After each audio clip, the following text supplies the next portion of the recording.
right, what's up everybody? We'll go ahead and get started here in just a moment. But if you can hear us and if we're streaming in 1080p, also check if you can rewind too. Just give us a thumbs up in the chat and we'll kick this thing off here in a moment. Hopefully everybody's having a wonderful Easter weekend.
All right, everybody, I think we can go ahead and get started here.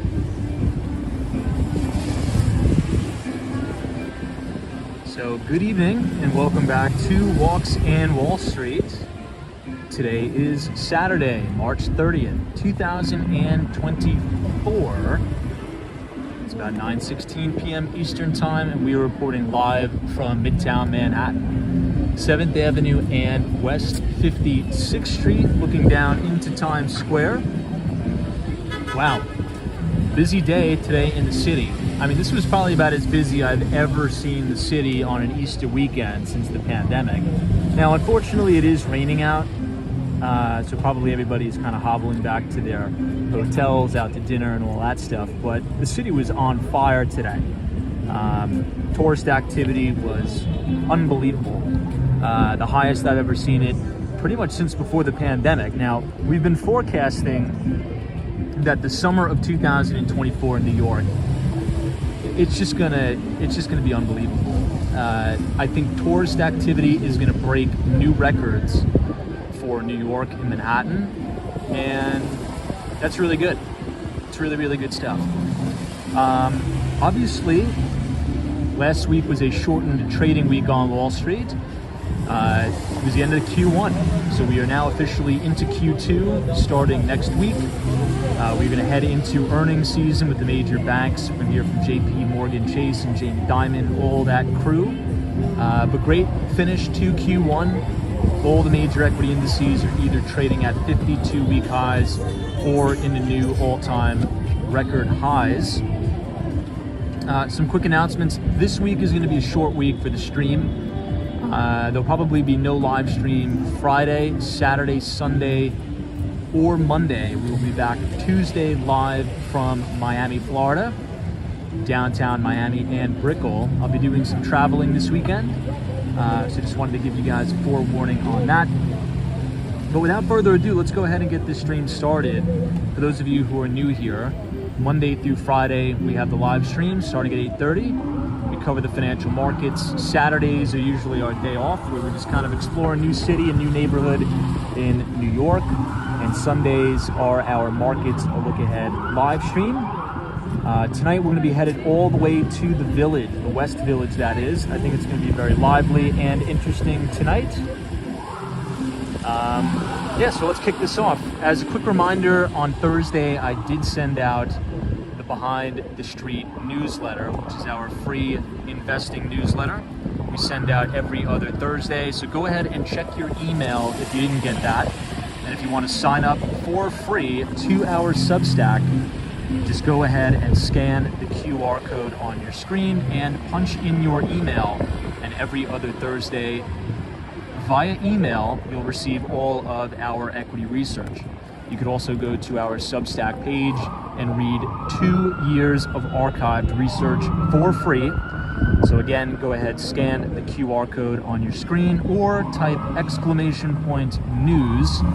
NEWS in the chat, and the Nightbot will drop the link to our Substack. Without further ado, let's go ahead and close up the laptop. I'll say hello to everybody in the chat and we'll get started. Thanks so much for joining.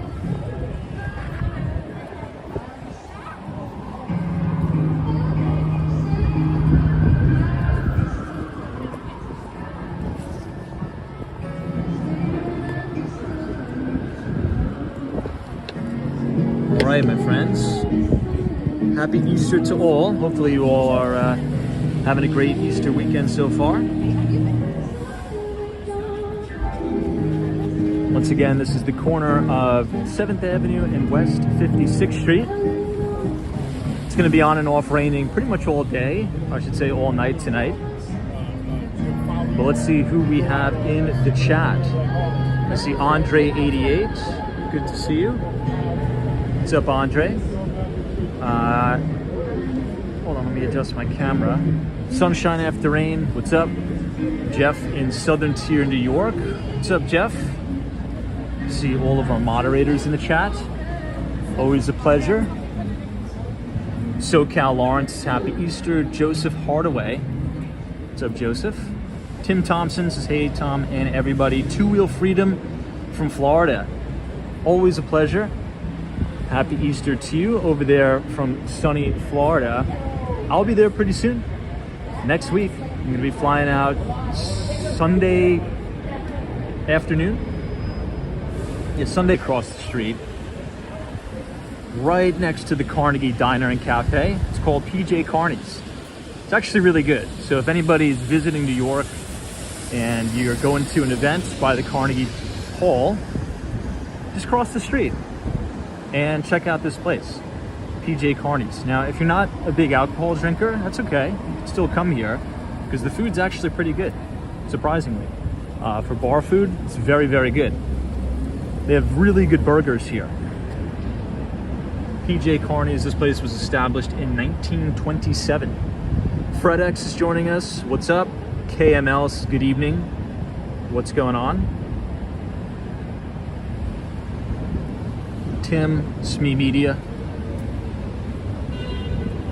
All right, let's go ahead and make a U-turn and head directly down towards the Village. We're gonna be going to the West Village tonight.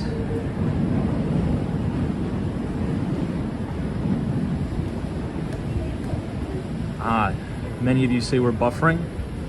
I don't know. I think this week, since the president was in town, not only one president, but 4 specific presidents were in town, we've been experiencing a lot of buffering. Also, probably because the weather's a little bit muted. We'll see. Since we're here, let's check out Alwyn Court. DM, what's going on? Rafed, welcome everybody. Yeah, Optimus 17 says it's definitely been a buffering week.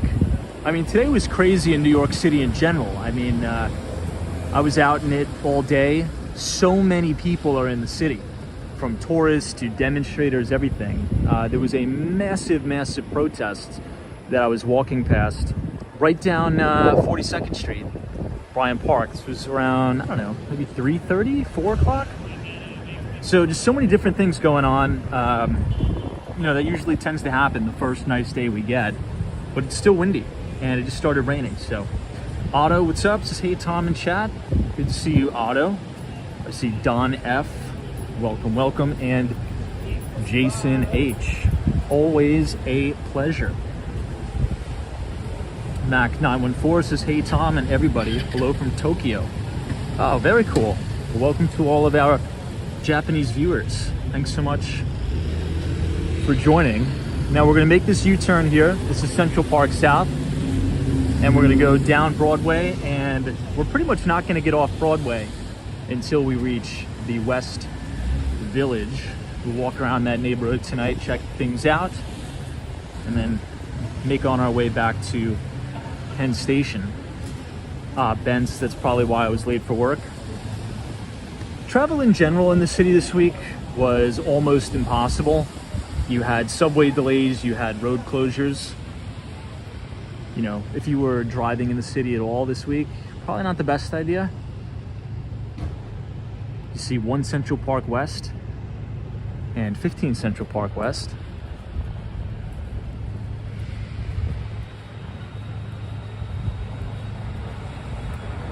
Jason H says, oh, you live in Central Florida. Very cool.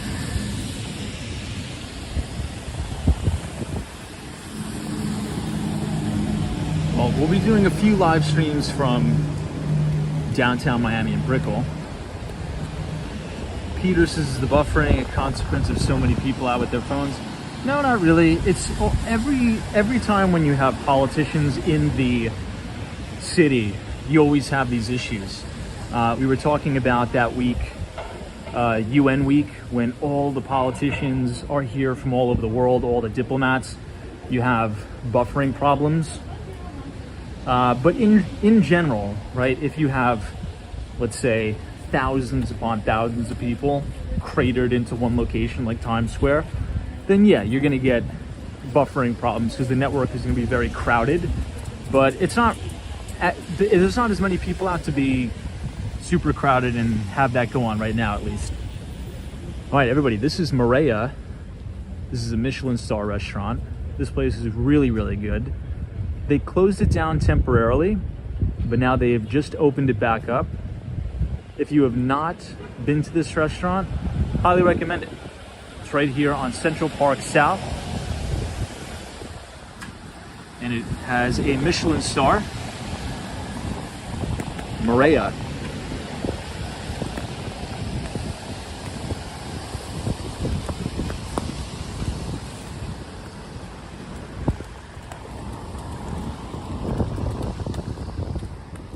It's been crazy windy over the past couple days in New York.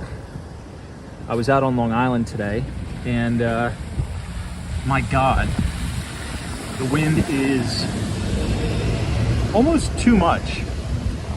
Now that I've been in the city and back and forth between Miami and Manhattan, I haven't really been out on Long Island too much, but I've concluded the wind is almost so ridiculous out east, particularly in places like Long Beach, Oceanside, Island Park. I don't know how people live there, honestly. In the summer, it's beautiful, right? Living on Long Beach, right on the boardwalk, but any other time besides the summer when it's 80 degrees, you know, now that I've, you know, moved out, lived other places, to me, it's kind of deemed uninhabitable. You know, just the walk from, you know, home to the train station, it's just like you're battling gale force winds the entire time. But I think, you know, you get used to the environment that you're in. So when you kind of get away from that environment and then you're in the 80 degrees, palm trees, and it's beautiful. And if you're in the city, particularly away from the west side or the east side, if you're just centered in Midtown, you don't really notice it too much. Now, the windiest parts of Manhattan, we've spoken about this before, down near the Seaport, South Street Seaport and Wall Street, particularly in the winter. When I used to work down there, this is maybe 5 or 6 years ago, in the middle of February, it'd be the worst. January, February, you're getting off the train. I would take the Long Island Railroad to Penn Station, and then I'd take the 2 train all the way down to Wall Street. And right as you come up by the Deutsche Bank, it is, I mean, it must be 30 to 50 mile an hour winds, just cutting wind. And in January, if you're getting off that subway stop at 7:30 or 8 o'clock in the morning every day, whew, that's a tough one. But look, the good news is summer's just around the corner, and the city is going to be amazing in the summer. I've always said there's no place to be like New York in the summer. It's awesome. Walking around Soho, the Village, the Lower East Side, no place to be like New York City. Bree Grams is hoping Phoenix this summer isn't uninhabitable for sure. Volcommerce, what's up? R2D2, welcome. Null says, bruh, same in California. The wind really picks up where I live around 5 p.m. It's insane. I feel like it's getting increasingly worse over the years. I feel like I haven't noticed this when I was younger. I don't know. Particularly this year. Now, there was some data that came out for New York City, and I believe this was one of the mildest winters on record. For me, I personally like that. But who knows? Maybe we won't have an early spring. Maybe we'll continue to have, really whipping winds and rain. It's been raining a lot.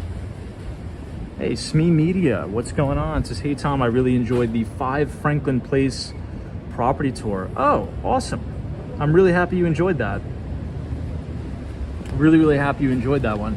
Yeah, we're making a big push to move that property. So I'll tell you the story about it. We listed it just before the winter. Now, the problem was there was a tenant in place. And just to kind of give you an idea, some of you could probably just use your imagination. Some tenants are willing to work with you and try to be accommodative, and others are not when you're trying to show the property. So let's just say things were a little bit difficult trying to get buyers in and out of there. So now that the tenants moved out, we fully staged it. So we had a company come in, move in some staging, and now we're pretty much open to show it whenever we want, which is really good. And that makes the world of difference. You may not think it does, but it really makes a massive difference, particularly at that price point. Because if you're walking in a property and there's toys all over the place and everything's kind of cluttered, it doesn't show well, because chances are if you're looking at a $3.5 million apartment in Tribeca, you're also looking at other $3.5 million apartments in Tribeca, and many of those units you're looking at are probably sponsor units or brand new development, right? Which means everything is going to be super perfect. Everything is going to be clean, the furniture is going to be new, the staging is going to be in there.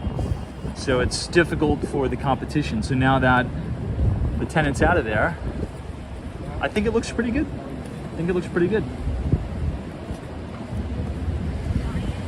I believe I may be able to close up the umbrella. Let's see. Hey, Zozo Bob, good to see you.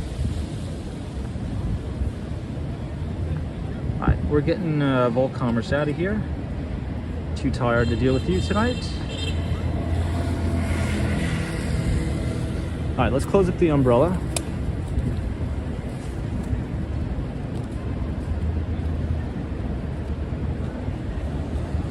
Peter says, does the furniture used in staging belong to your real estate firm, or is it from a company?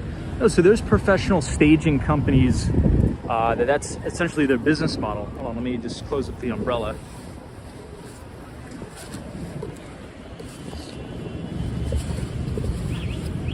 So for those of you who don't know, there's actually companies, like really good companies, that have interior designers working for them, or they're owned by interior designers, and they sell staging services, either on kind of like a subscription basis, or you are on a set timeline, so to speak.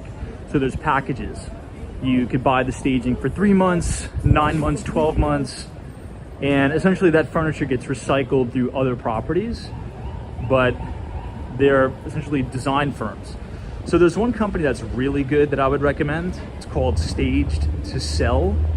They're located in the Brooklyn Navy Yard, and they do really, really good work. We used them to stage our property in Red Hook, Brooklyn.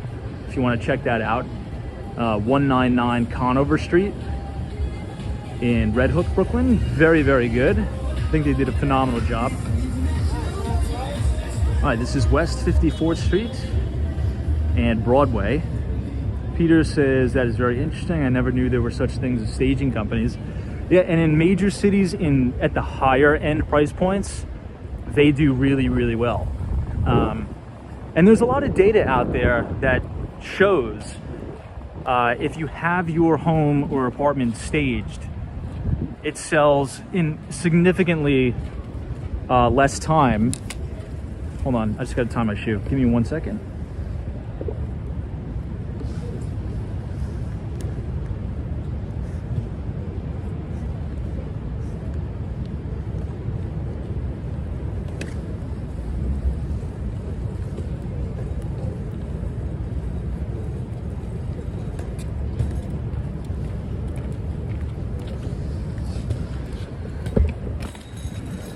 Sorry about that. Didn't want to trip on my shoelaces. This is the Ed Sullivan Theater, the Late Show with Stephen Colbert. Now, we were talking about staging companies. So there's data that shows if you have your property professionally staged, it's going to sell in 50% less time than if it was completely vacant. And it's particularly true as you go up in square footage. It's very weird, the concept, but if you've ever walked a massive property, you'll kind of understand, right? So if you are trying to sell, let's say a $3.5 million property, or the property we have in Brooklyn, which is the Penthouse 3A at the Conover, right? These are just under 2,000 square feet. If those are completely empty, you walk in and you're not really impressed as much as if there's all furniture. It's designed kind of like an HGTV magazine, right? So it does make a difference. And some of those, depending on how big the apartment is, staging could be, $10,000 or it could be $110,000. It just depends on how big the apartment is. All right, now we are headed all the way into the belly of the beast here, into Times Square.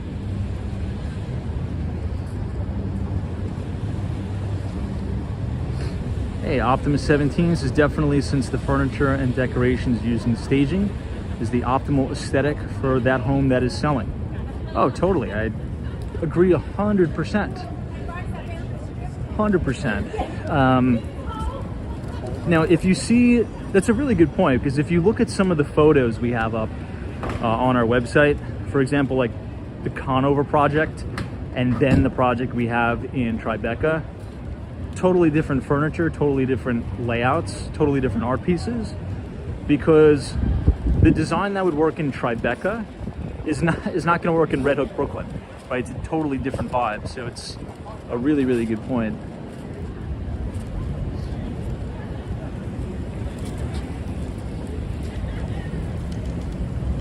There's a really nice rooftop bar on the top of this building. It's a hotel, and you can see all the way into Manhattan. Hey, this is Tom. Did you say there is a garage in Franklin Place? There is. So the facade of the building opens up. So it's blended into the side of the building. So once you drive your car up to the building, the facade then opens up. You drive it onto the elevator pad, and then it parks the car for you, which is pretty cool. Let me just make sure I didn't miss any.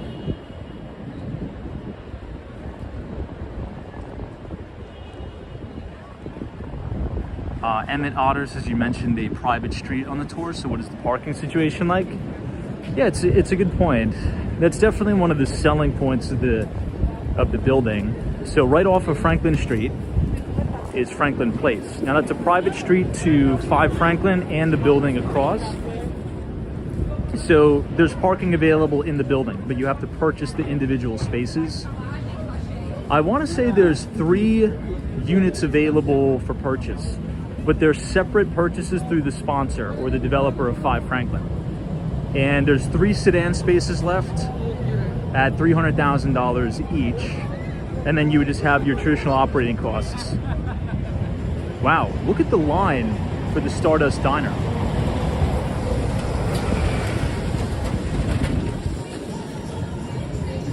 Oh my God, I think this is probably the longest line I've ever seen for this restaurant. It goes all the way down to 7th Avenue. Let me know in the chat, would you guys wait on this line? It goes all the way down there. Wow. I could only imagine what this is going to be like in the summer.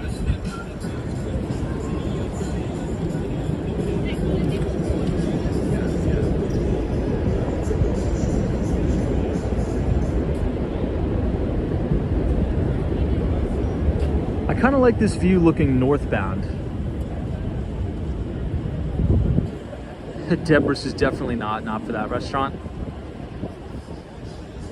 Yeah, I guess if you're coming to New York for the first time, I get it for sure.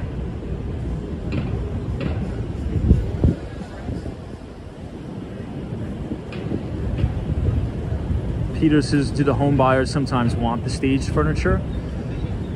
You know, sometimes they'll like a particular piece that catches their eye. 99% of the time they can't buy it, just because it's really not a good look to buy that furniture, because you know, some of this furniture has been in those apartments for, you know, a year and a half, right? If it takes that long to move the product. And, you know, like the beds and the frames, some of them aren't even real. It's just staging furniture. So you wouldn't really want to get that. But, you know, we've had situations where some buyers were so impressed with the staging that they've then in turn got in contact with our staging companies to hire them to do all the interior design work on the property.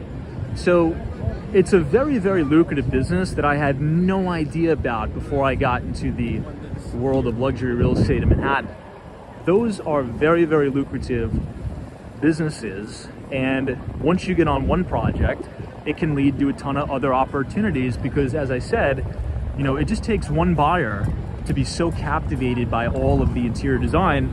Then they'll say, hey, who did the staging? Well, we refer them to the staging company, and then they just got a huge interior design customer on a $3.5 million apartment. So it's a really interesting business, and they're very, very talented designers too.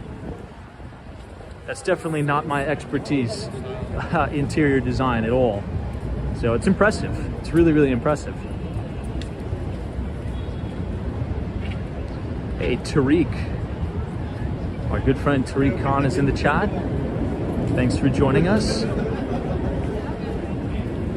We may have to make a slight detour, but this is the juniors.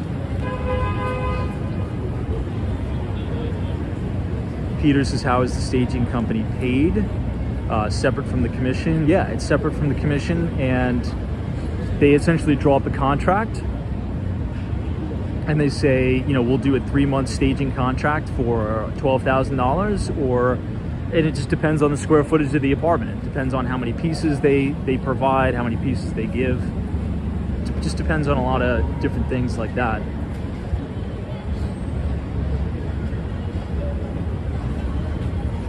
Hey, Michelle K says, happy Easter. Thanks so much. Happy Easter to you too.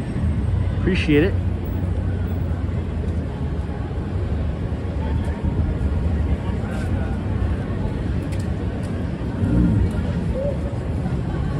Hey, Chad says, maybe one time it's entertaining, but not for the second go around, for sure. For sure, for sure. All right, maybe we'll try to head over to Radio City and go down that way. There's probably going to be way too many people in Times Square. You know, I've been seeing a lot of that now lately. You'll see these guys walking around with, you know, electronics, trying to hawk it on the street. But essentially what they do is they go and steal from all the stores here, and then they'll sell it to you for like 60 bucks, $100 on the street. Today I got commandeered like 3 times by those guys. They're like, hey, I'll sell you, you know, these AirPods, or sometimes they even have like a catalog. They'll say, no, we have these TVs and stuff. And apparently there's these organized crime theft rings that go and loot from the stores, and then they just kind of sell it out on the street.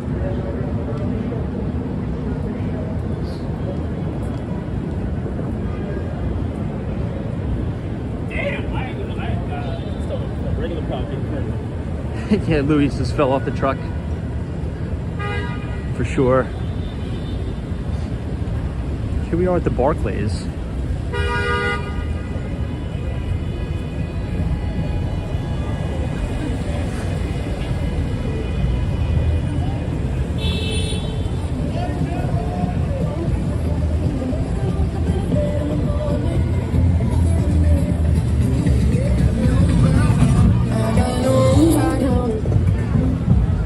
I think if we go over to 6th Avenue, it'll be a little bit more walkable to get down there.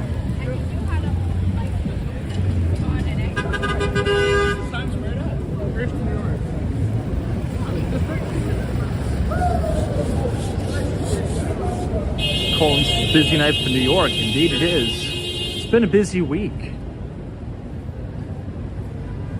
I was looking at this research report that my friend sent me, and they say that for all major cities on the Northeast, travel companies are predicting the highest volume for tourist travel in the history of these cities. This is probably going to be the first year, the first solid year, where you have really the first massive wave of pent-up travel demand when now nobody really cares about the big C, right? Like, I mean, I think it's just done. Even the people that were super worried about it, it's just nobody cares about it anymore. So I think this is the first year, also with the economy rocking and doing pretty well, you know, people have extra money in their pocket to go travel, which is, I mean, good for the local economy here in New York, for sure.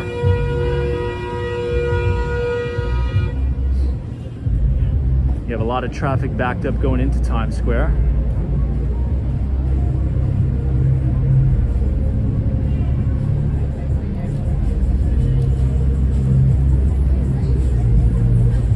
One of the things I don't get is a lot of the disgruntled drivers, right?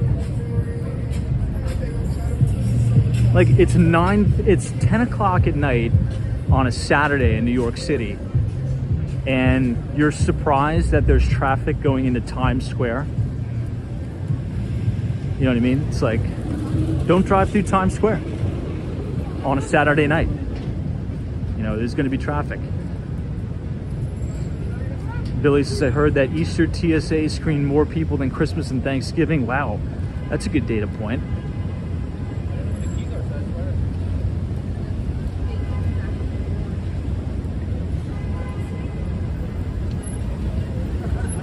This is a cool shot. You could see just the spire of One Vanderbilt through those 2 buildings. And look at Del Frisco's. The place is absolutely packed. If you go to Del Frisco's, make sure you go sit on the 2nd level if you can. The 2nd floor is the best. And this is the Radio City Music Hall, where the, what's it called? The big fundraiser was 2 days ago.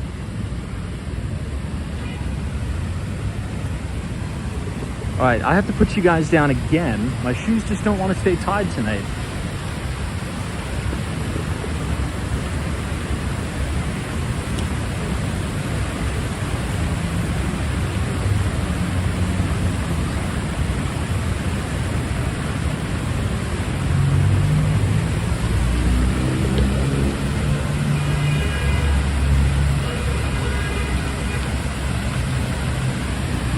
Love that fountain.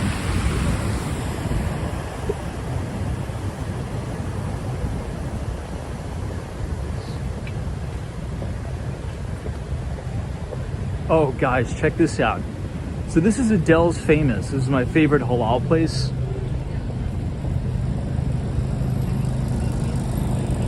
All right, I think this may be a record for the longest line.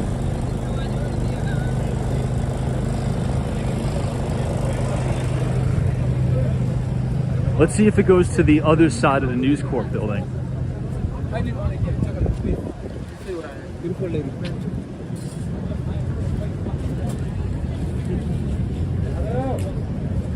Hey, SME Media, this is Tom. Did you make it to the Centurion Lounge? I went a while ago. It was really nice.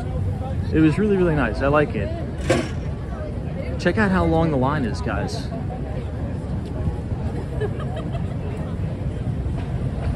I know, Jeff in Southern Tier, New York, they should totally open a storefront.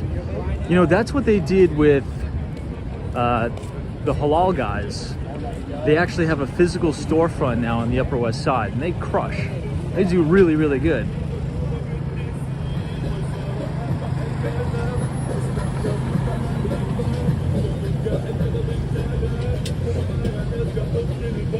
Here's the News Corporation building. Let's cross this side and then we could go down a little bit easier.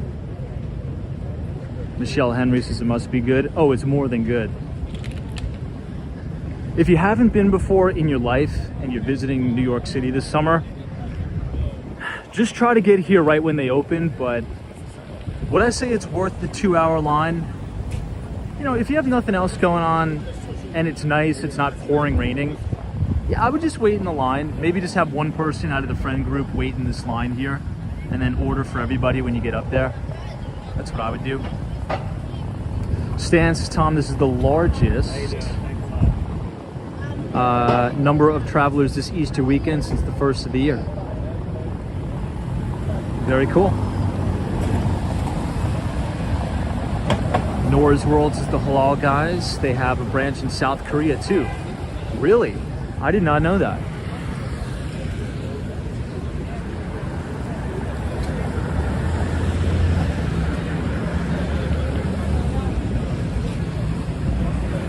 Wow, a halal guys branch in South Korea.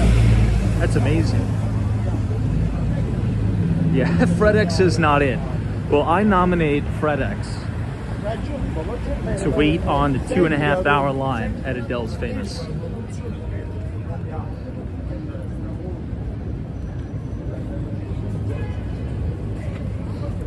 Deborah says there must be a reason Adele's doesn't want the overhead. Well, let's try to do some quick mental math here, right? How many people would you say right now are in that line?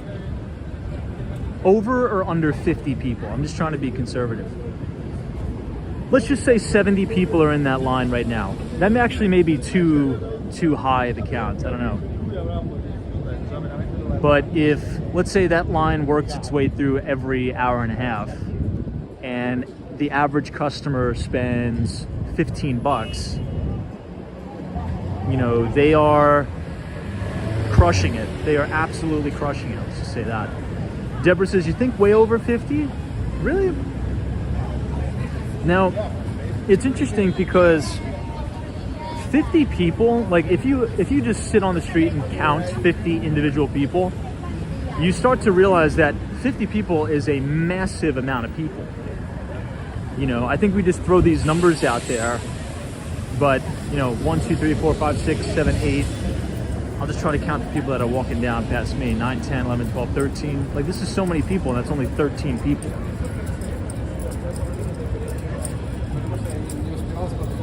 On a busy night, I mean, they could probably pull in a few $1,000s, maybe even more.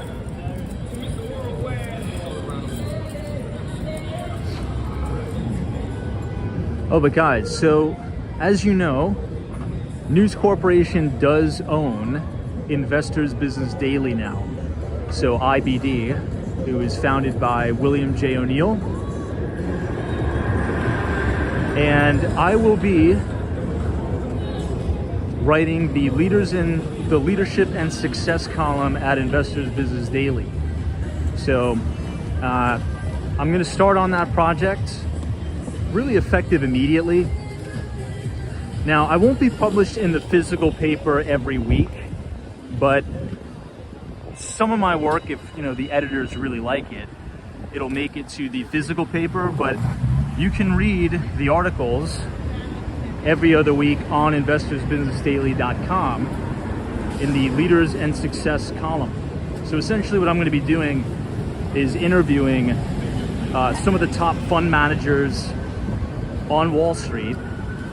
But not only that, just CEOs in general that have built massive companies, or founders that have built massive companies in any industry. I'll essentially be doing an interview with them and then compiling my thoughts into the Leaders and Success column. So if you guys are subscribers to Investors Business Daily, look out for Thomas Malloy. So I haven't submitted my, we'll wait till this car goes by. So I'm not too sure who the first article is going to be about, because I have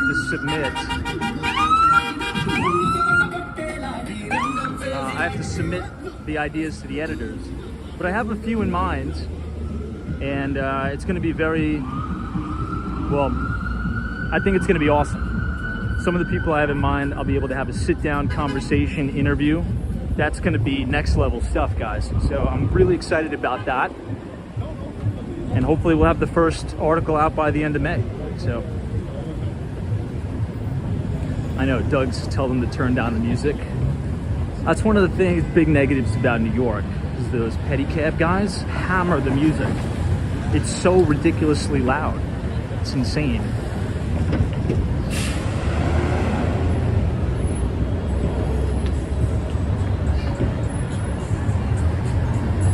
Hey, SME Media, thank you so much. Appreciate that. Yeah, if you just Google Investors Business Daily Leader and Success column, you can kind of scroll through all those articles and kind of get a feel of how that piece is written. It's very interesting because, the founder of IBD, who unfortunately passed away last year, he was all about that. The main thing with Bill O'Neill is he believed that every single person, no matter where you came from, so long as you're in the United States, you can make it happen and you could be a massive success. So he would always be so curious to see how people became successful in America, whether they were a founder, they created a company, or they were a CEO, or maybe they were a big fund manager on Wall Street. To hammer down on those key characteristics and traits, to see how they did it and share that with everybody else. It's, and I agree. So I'm happy to be a part of that.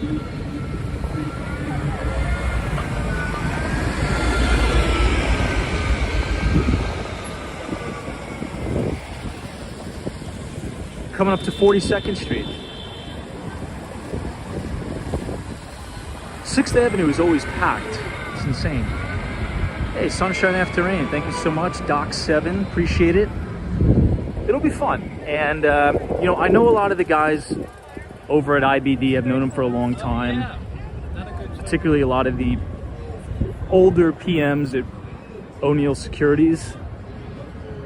So I think it'll be a lot of fun. A lot of fun. And man, what a networking opportunity that is. I mean, what a blessing. I'll be able to essentially have phone conversations with some of the top managers on the street, CEOs. So hopefully we can get Ackman. That's my number one pitch. I want to have a sit down with Bill Ackman. That's what I want. That's going to be my number one choice. I have two others in the pipeline, but again, you gotta, essentially the way it works is you have to build your case and pitch it to the editors and the publishers. And once they give you the go-ahead or the thumbs down, then that's when you schedule the interviews and you start to build the story.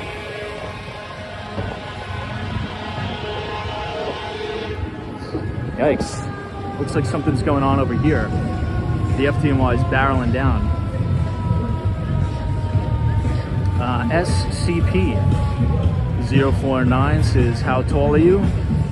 About 5'4", 5'4", 5'5", give or take. Depends on what type of shoes I'm wearing. And here we have Mark Benioff, which would be another person I'd love to sit down with. Hey, Carol H., what's going on? I'll be in your neck of the woods soon. Maybe I'll see you in Brickell. I'll be there on Tuesday till Thursday.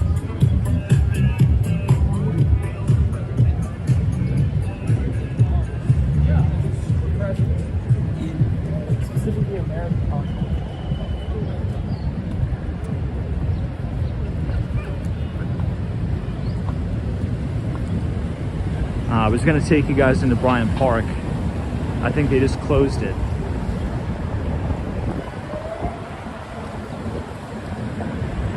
Amy teases Stan Druckenmiller. So it can't be somebody that they've already written about before. And I'm almost positive they've covered Stan Druckenmiller before. I don't know, I got to look through it, but I also want to do some unconventional, successful founders. So I'm doing some research into companies that are kind of like under the radar companies that generate a ton of revenue. Wow, it looks like another ambulance is coming up.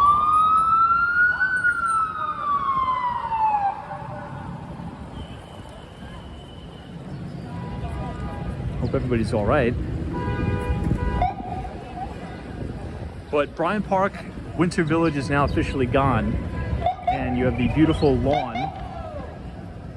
It's closed now, but I'll try to give you guys a quick view of it. You can see the Bryant Park lawn just a little bit.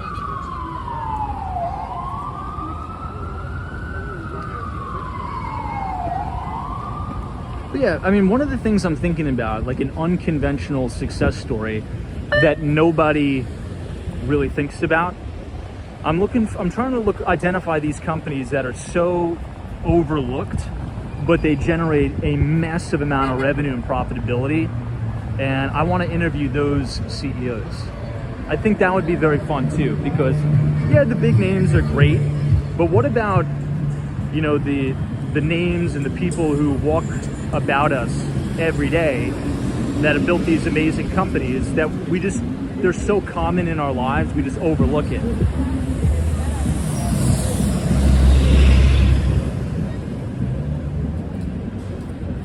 Try to get around this guy.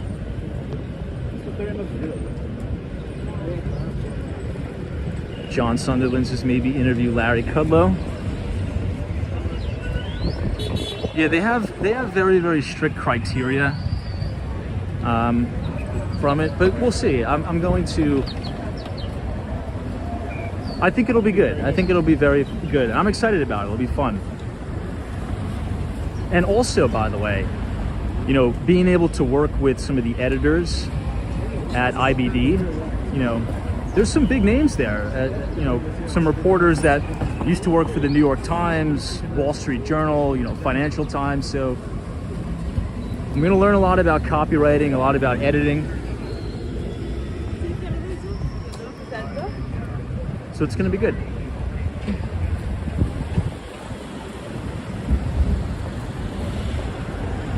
But aside from the leadership and success column at IBD, if you guys want to stay up to date on the financial markets, we do write for our own Substack called Behind the Street. We send it out every other Thursday after the market closes. So if you scan the QR code on your screen and punch in your email, you can read our latest issue of Behind the Street, and we covered a lot of stuff. We covered pretty much every single leading sector in the market, from the XLE, the energy sector, the XLF, the financials. Did a big overview on commodities. So go ahead, number one, if you're already signed up, go ahead and check your email, make sure it didn't go to spam. But if you'd like to receive all of our market research every other Thursday, just go ahead, scan the QR code on your screen, punch in your email, or type !news, NEWS, in the chat, and the Nightbot will drop the link to our Substack. Hey, Colton Manning, what's up, dude? Always a pleasure to see you. Happy Saturday, happy Easter weekend. Trust you're doing well. Thank God the rain stopped.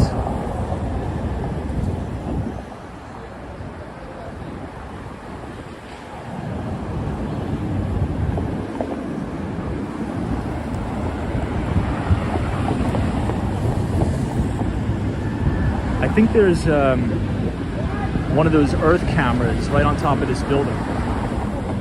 You can see it. There's like a little white dot up there. And if you ever watch those Earth camera live streams on YouTube, there's one of them literally right to the left of us. It's kind of cool. Hey, Brad, what's up? This is, man, amazing opportunity. Excited to read your work. Yeah, it's going to be awesome. I'm super stoked about it. Very, very excited about it. Now, at first, we were thinking like, okay, should we just incorporate Behind the Street and make it an IBD, make it maybe like an IBD product? But I'm like, no, I kind of want to keep my own work and, own the own email list, but I could write a column for you. So we'll give it a shot with the leadership and success column, and then maybe we could do other cool stuff, branch out to maybe some video and things like that.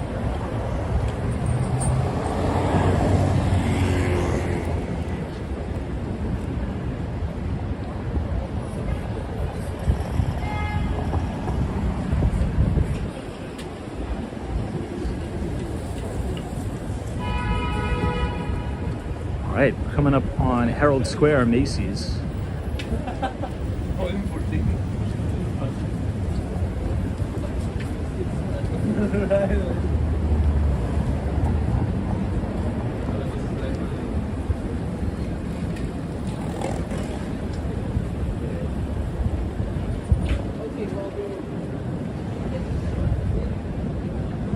Joel PM, let me take a screenshot of that. Hey, Tug Carter. This is Tom. Really enjoyed the latest newsletter. Very informative.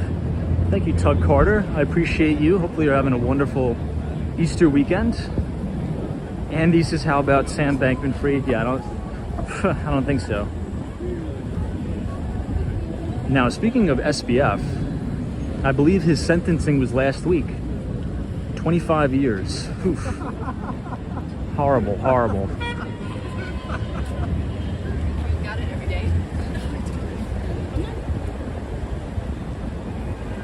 I don't think there's any amount of money that I would trade for my freedom. You only have one life, if you really think about it. 25 years. Never can get that back. It's crazy. Deborah says he should have gotten more time. Yeah, maybe. It's interesting. I don't know. I'm kind of torn on it. Like, he definitely should have gone to jail 100%. The guy is a total fraud. But he is a smart guy. So could we have maximized productivity out of him instead of just sending him to prison? I don't know. Or I don't know. I just think come up with some sort of creative solution. Because at the end of the day, he did build a massive exchange. Did he defraud investors? Yes. So I think he should do some major time. So do the 25 years, but maybe he comes on board and works for the government in some sort of cybercrime fashion, anti-money laundering fashion, something like that. Because the best people to hire for preventative measures are people who've been able to kind of get around the system. So I don't know. It's a really unfortunate event. Unfortunate meaning for the people who lost a lot of money.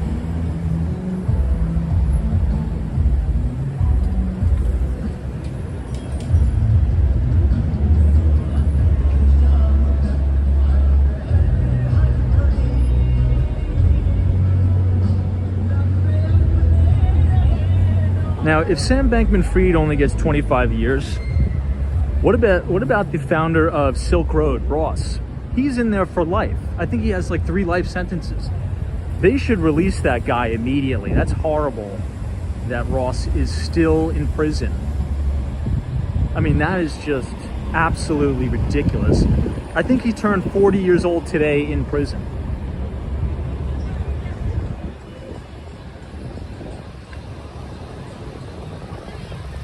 Hey.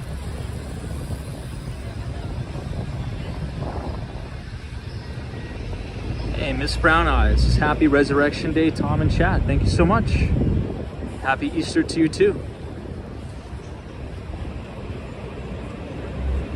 Zay Batanis says that's the same argument of too pretty for prison. There are many smart people who are evil and don't care about anything but themselves. Not really. I'm not arguing that he shouldn't have gone to prison. I think it's appropriate that he's gone to prison. I'm thinking more selfishly, since he ripped so many people off and defrauded the public and defrauded investors, how do we get our share back, right? So how can he, instead of just rotting in a cell and producing nothing, and we get nothing, if anything, we have to have more capital outlay to pay for all of his free housing at a really, really nice prison. It's not like he's going to go to some, prison with, all these terrible drug dealers and murderers. Probably not. He's probably going to go to a prison that Bernie Madoff is in, playing tennis. So how do we extract value from him that makes our lives better? That's kind of what I'm saying. I don't know. Look, I don't know the answer, but the whole thing is really unfortunate for the people who lost money.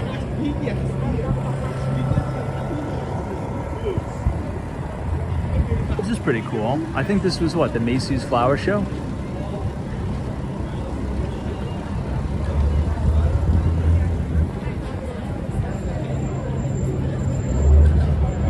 J1 says he can make license plates like other prisoners.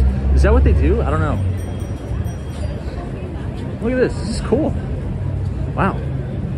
I think I like this better than the Christmas windows here.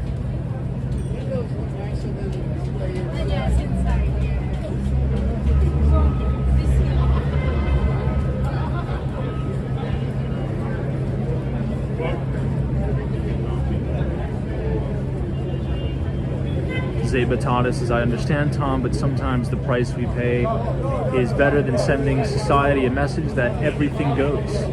That's a good point. It's like you have to kind of make an example out of people to say, hey, this type of behavior is not going to be tolerated. I see that point totally. I think I agree. No problem. If they're not from out here, they're not going to get it.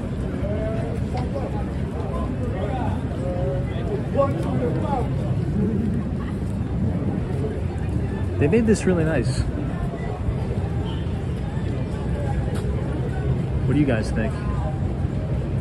If you want to come and see it yourself, this is 34th Street, Herald Square, the main Macy's here.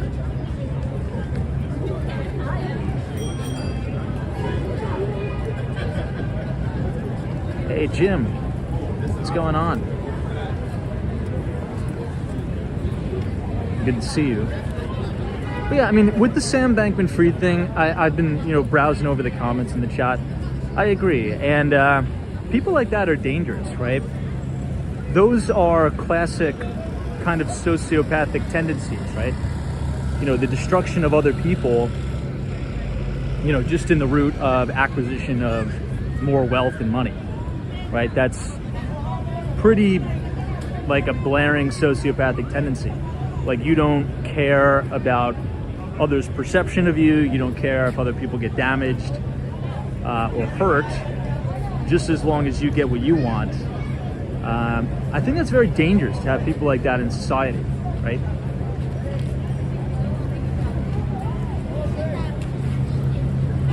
Now, perhaps SBF just thought he was too smart and that this scheme was going to continue to go on in perpetuity and that he would never be found out. But everything always comes back to roost. Everything. That's just how the world works. Whether you're religious or not, right? You could say, you know, maybe God is punishing you at some point. Or you could just say that's just the way life works.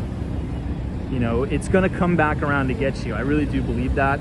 Kind of what goes around comes around. It happens in every single major case, every time. And it just has to have one catalyst to spark the whole thing. In this case, it was a bear market in cryptocurrencies, right? Back then, everybody thought that, you know, cryptocurrencies were gonna go up forever. They were never gonna correct in price. Sam Oliver says, did the FBF girlfriend get any time? I'm not too sure about that, honestly. To be honest, I've tried to tune the case out, but I don't know. I don't know. I think Sam may be the only person who got jail time out of this. Does anybody know? That's another thing, right? You know, there were many other actors at, I was about to say Silicon Valley Bank, oh my God, at FTX than Sam, right? It's not like Sam Bankman-Fried was the only one running the show. You know, there's many other people that were involved, quite obviously. I mean, they could play dumb and claim they weren't involved, but yeah, they were involved. It's pretty obvious. Who knows? Maybe it's just, you know, we'll make an example out of SBF, throw him away for 25 years, and, you know, send a message to the industry that that's not going to be tolerated. So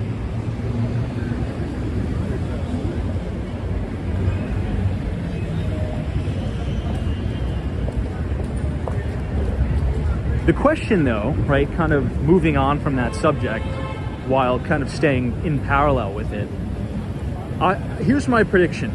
There is going to be a major kind of a coming to Jesus moment with all of these altcoins, right? And everybody thinks it's funny, and, you know, they're memeing the meme coins and all that. But that is securities fraud, in my opinion. Now, I'm not a lawyer, okay? I didn't go to law school. I'm not an attorney. But if you can create a crypto coin, right? We'll just call them crypto coins because they are securities in my eyes, but whatever. If you can just randomly create a crypto token out of thin air and have an ICO and offer it to investors and then sell your tokens, right? Pretty much dumping it on everybody else, and then you run away with millions of dollars. That is not going to fly. And I think a lot of people, maybe they're doing it for malicious intent. I think many sophisticated, like, pump and dump groups are doing that for malicious intent. But there's also people that are just oblivious and dumb, right? I'm just being real. That are getting involved in trading these altcoins, like a Joe Budden coin or Taylor Swift coin. Like, that is all very dangerous stuff to be getting involved in my view. Because you're essentially, if you're the creator of these coins, you're slinging unlicensed securities, in my view. And the chairman of the SEC, Gary Gensler, I believe already launched a formal, what was it, an investigation or the lawsuit into the Ethereum Foundation. So, I mean, if they bring Ethereum down, I mean, everybody's going to get it, you know, for lack of a better terminology. But the SEC has made a definitive ruling on Bitcoin. They've said that Bitcoin is property. So, I think mainly because they don't know who the founder is, right? Satoshi Nakamoto. But, you know, who is Satoshi Nakamoto? Nobody even knows. Anyway, everybody, we are now at 32nd Street and Broadway. This is New York City's Koreatown.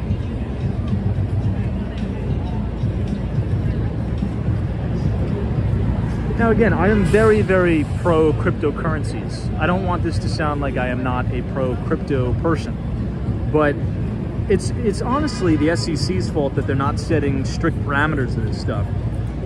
It's essentially like you have a big soccer game with no referees, or you essentially have a big football game with no refs. You got to have referees, You got to have a set of rules so everybody knows how to play within those guidelines, so the nefarious actors are easily thwarted out.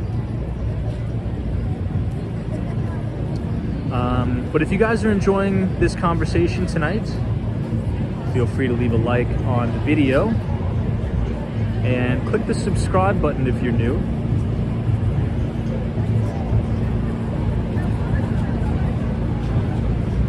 Peter says, I think your analysis is correct. They are securities.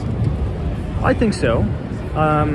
Like right now, like honestly right now, it's very easy. You can create an ERC20 token very easily. I could do it tonight in like 30 seconds. And I could, in theory, I'm never gonna do this. Okay, I'm just making a point. And I could come on here and say, hey everybody, you know, there's this new token that came out, and I think it's gonna, I have intel that it's gonna go up 1,000%. Everybody should buy it, right? But then I'm the guy behind it, creating all these tokens and soliciting it to everybody. That is what's going on in a massive way. Now, again, just want to be very clear. That was an example. But that is what's been going on in a major way in this market, and it's been defrauding thousands, if not millions of people. And the SEC is just kind of sitting by the wayside and not really doing anything about it. That's a major problem.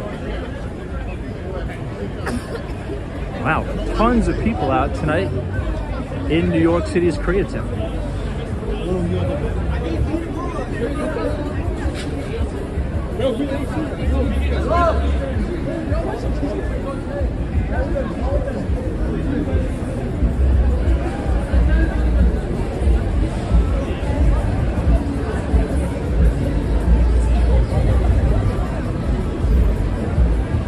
This place, the BBQ chicken, it's actually really good.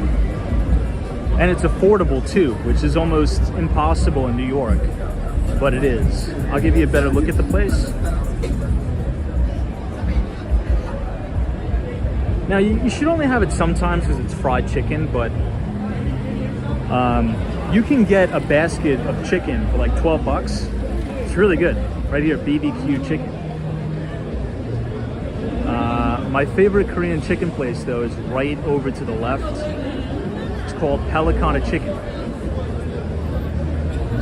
It's like 2 times the price, but it's a lot better.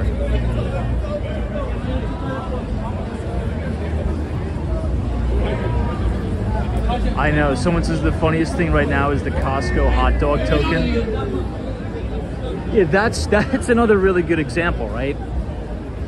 And that's kind of why I'm a little bit nervous, because I do wholeheartedly believe that some people are just doing this just for a few laughs and to, you know, make a meme, right? That's why there's been this, you know, they've coined this stuff, the meme tokens and the meme stocks. Like AMC was, you know, was one of those meme stocks. GameStop, does everybody remember that? That was another meme stock. But people are just going way too overboard with this cryptocurrency stuff. And they're creating these random ERC20 tokens and then creating a bunch of social media accounts and pumping and dumping them. I saw that one too. Yeah, there's a Costco hot dog token, the Joe Biden one. I predict that this is going to end very badly and potentially with some prison time. All right, Food Gallery 32, everybody. On the second floor is the Pelicana Chicken. This place is lights out, fantastic. One of my favorite spots in Koreatown.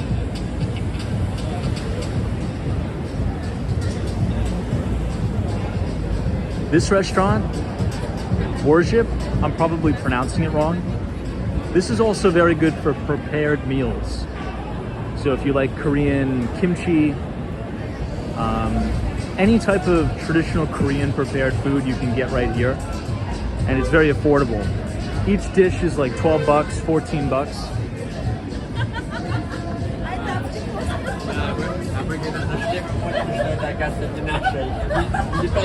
And they have them all on those racks over there. You just pick one up, you pay for it, or you can eat in too.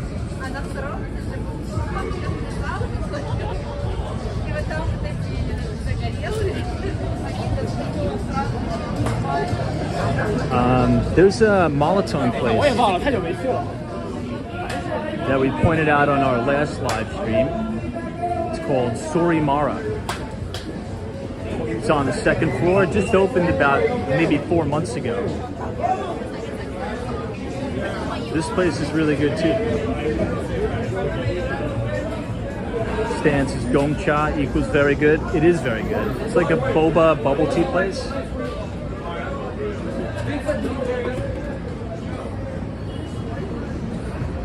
But if you're in Koreatown and you want some spicy soup, you can check out Sorimara. We just try to make our way around this baby stroller. And then we'll make this right and let's head to the West Village. We've been getting a bit distracted, but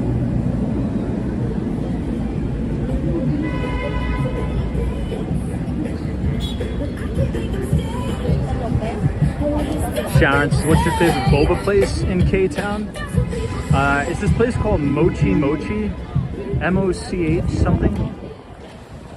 It's 2 doors down from the BBQ chicken. That's a good spot. There's also another one right here.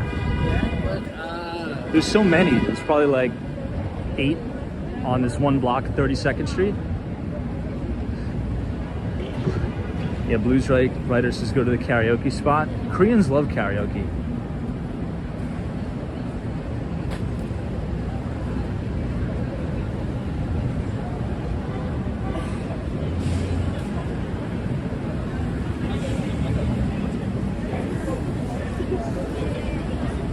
Wow, look at this.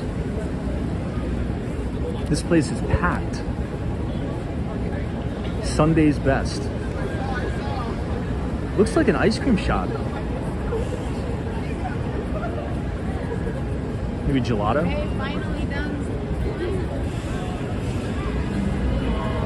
I've been to this place before. The cheese tarts, they're good.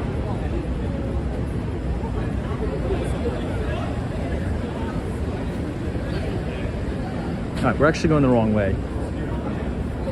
We're gonna make a left again on 5th.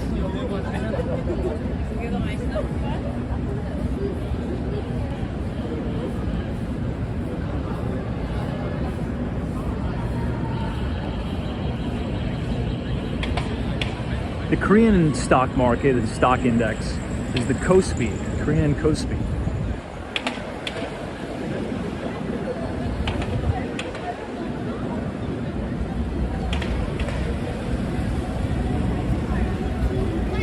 Someone says, please support South Asian businesses as well. Do you have any specific names of any that you'd recommend?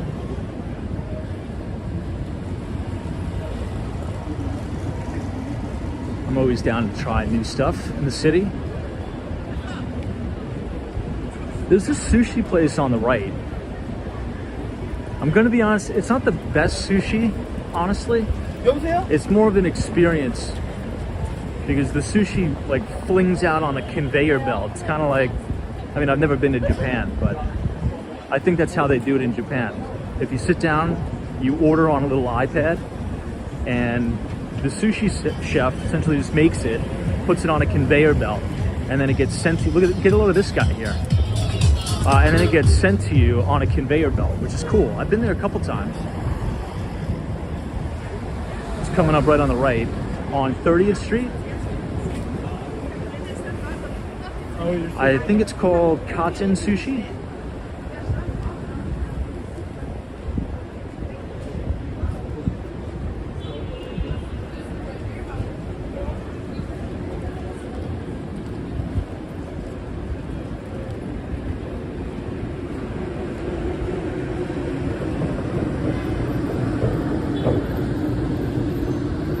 This place, here it is, Kaiten.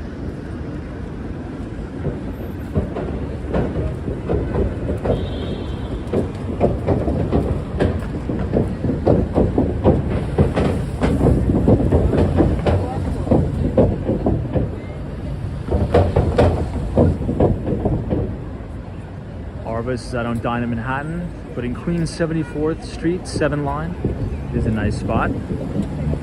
You know the name of it? I'll take a screenshot. I'll check it out. I go to Flushing sometimes. Last stop on the 7. This is the spot.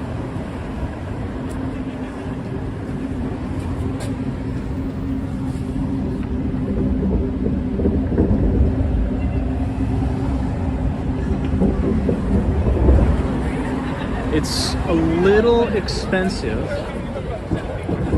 and the sushi is, it's all right.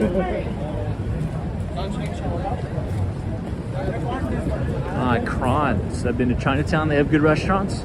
My 2 favorite restaurants in New York City's Chinatown. Number 1 is probably 456 New Shanghai restaurant on Mott Street. 69 Mott Street is the address. And then 2 storefronts down, you have, man, how could I forget the name of this place? Ming Wong, M-I-N-G Wong restaurant. Very good.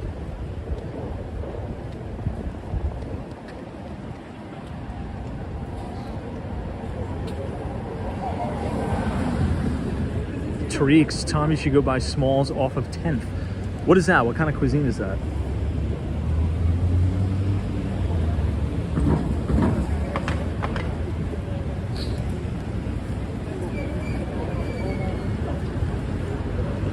Guys, get a load of this.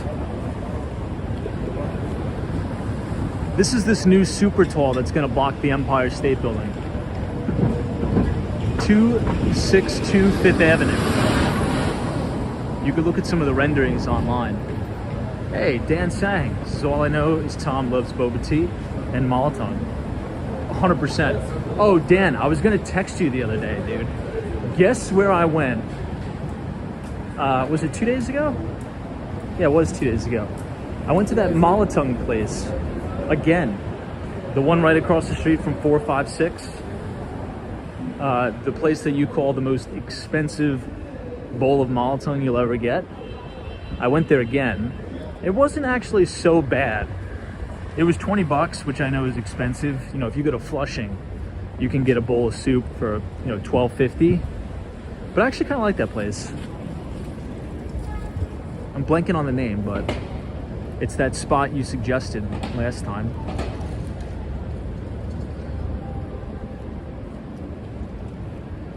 All right, so now we're making the transition from Midtown Manhattan into Nomad.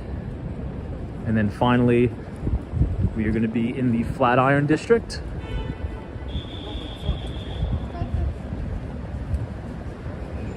You'll be able to see the Flatiron building come into view in just a moment.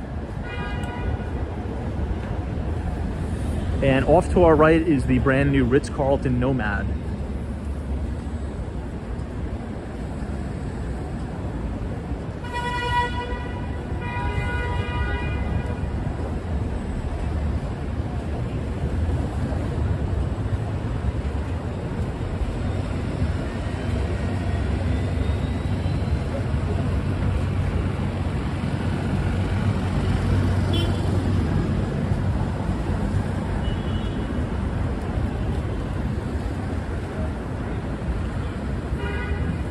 Oh, Dan, it's called Sang Lang Hot Pot.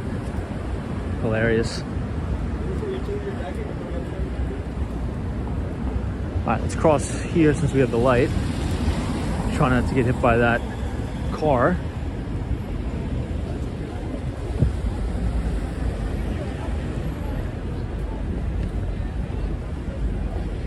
Yeah, we'll go over to Broadway, might as well.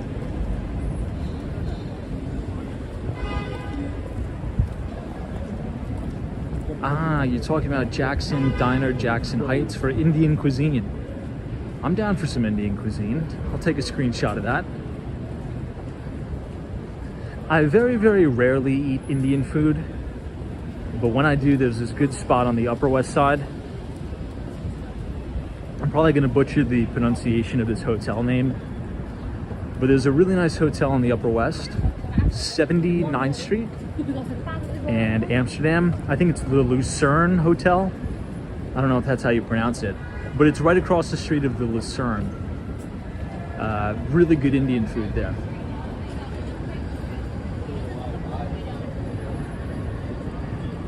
All right, here's Broadway. And they've totally closed this down to vehicle traffic. There's only 2 dedicated bike lanes. And all this outdoor dining. Obviously nobody's eating outside because it's raining out. And then here you have the line to get into this rooftop bar on 5th Avenue.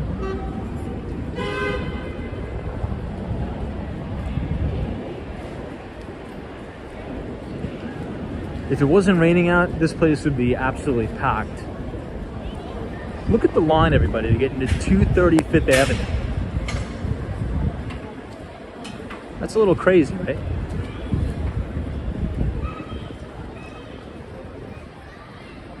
The line pretty much goes all the way down the block.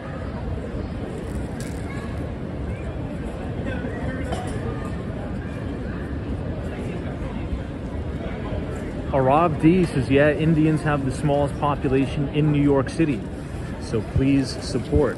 Is that true? I didn't know that. I wouldn't think that to be true, but maybe it is true. I had no idea. Here's another spot with the line out the door. This place is always packed. It's a gelato place.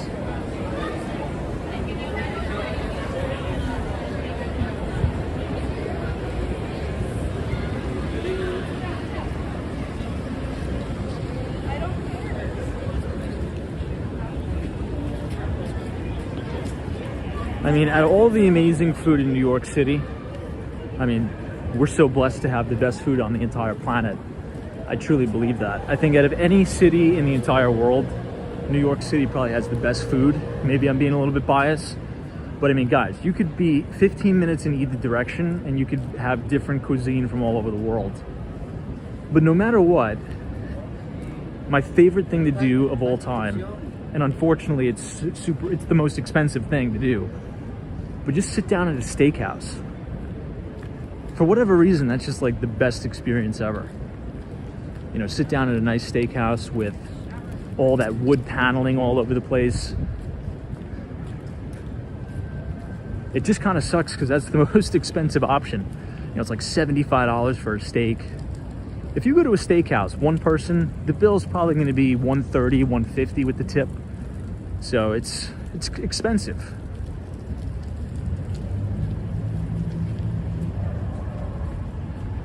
I don't know, what do you guys think? What would be like your number one thing to do just to blow it out? Mine's going to a steakhouse. Here's the Flatiron building that's covered in this nasty scaffolding. IPVS says I'm into that. Yeah, man, it's like, you know, going to Del Frisco's, you know, Spark Steakhouse, even Peter Luger's. Yeah, everything in Miami says Keen's or Del Frisco's. Yeah, it's just it's a good experience, man. Just a good experience all around.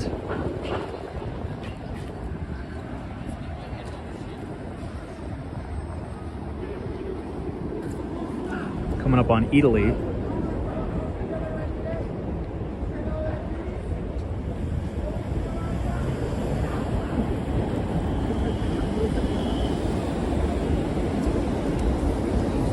Carter's Seafood or Steakhouse. Wow, Bond 007 says eating the most expensive caviar. Not a big fan of caviar though, but hey, if that's your thing, I respect it. DM says I love seafood and key lime pie. Ooh, key lime pie is good. Now, DM, I think we were talking about this, I'm not sure. But there's that key lime pie place in Red Hook, Brooklyn. It's like, it's been there forever. I forget the name of it, but if you just Google key lime pie, Red Hook, Brooklyn, it'll come up. That place is really good. We had them cater an event for us once. I'm trying to think of what the name was. All right, this is West 23rd Street, Madison Square Park.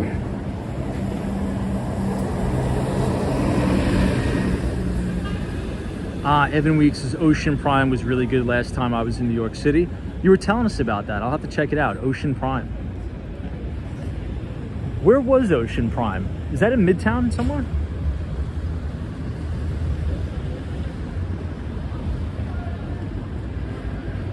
Wow, everything in Miami is House Bourbon Steak by Michael Minna. I'll take a screenshot of that. Maybe I'll have to head up there next time I'm in Miami, which will be in the next few days here.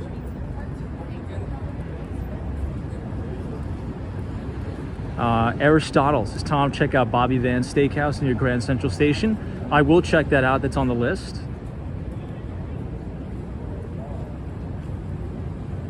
Nate Webbs has ever been to any speakeasy dining experiences? Yes.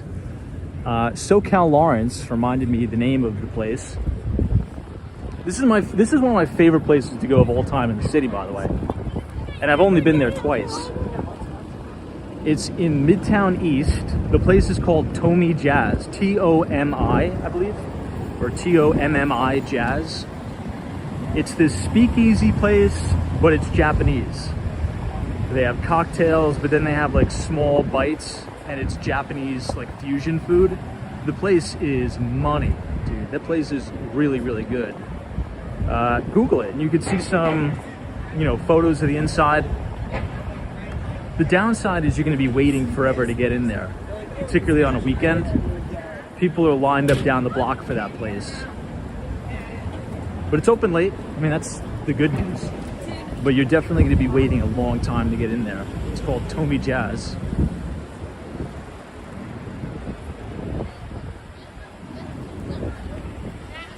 You guys have to check out some of the renderings online of the new condominiums that are going to be in the Flatiron building.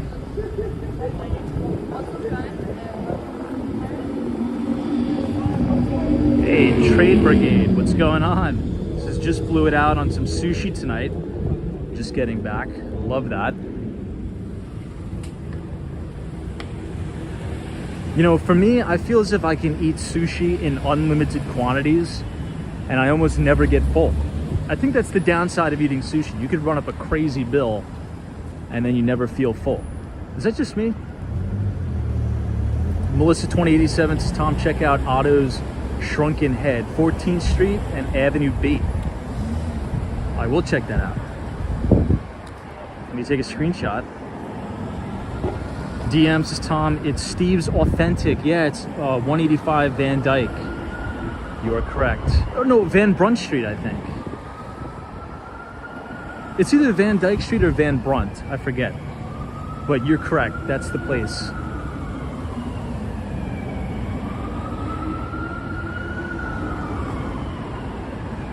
All right, I gotta plug in the phone because we're not gonna have enough battery to get to the West Village.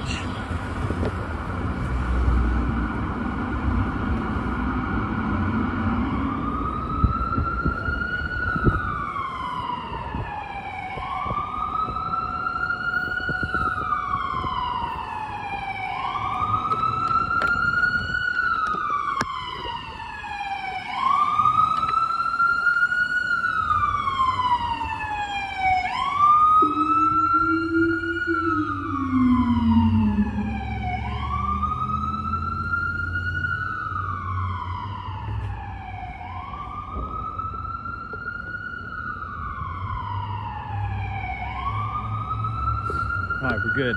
Trade Brigade says that's 100% how it went tonight. Yeah, I could imagine.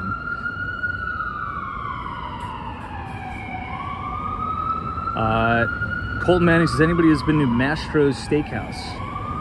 No, why do I feel that name is super familiar, Mastro's? I don't think I've been, no.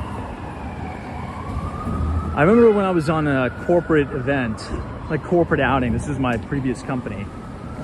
Our company headquarters was located in Henderson, Nevada, which is very, very close to, yeah, I think Henderson, Nevada. It was like maybe a 10-20 minute drive or something to the Strip. I don't know. I'm not too familiar with Vegas. I only went there maybe 3 times for those big yearly and quarterly meetings. But there was this steakhouse we went to right on the Strip. It was good, but oh my God. I would say 2x as expensive as New York City. I feel like people just overpay in Vegas.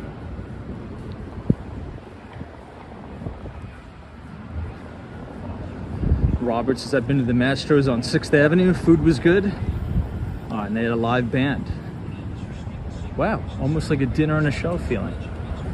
6th Avenue and what, by the way?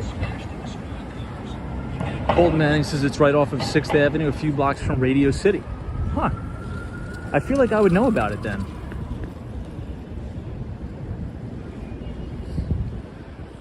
Thanks for the recommendation. I'll check it out. 100%.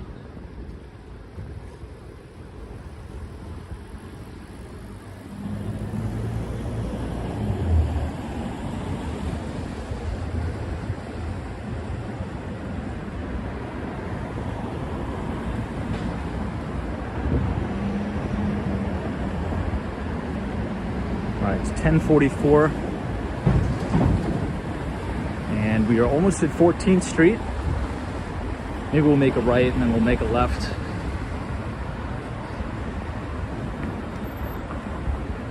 MD says Mastro's Ocean Club just opened in Miami. It feels like everything is just opening in Miami. That Hell's Kitchen place right across the street from the Aston Martin residences is now open.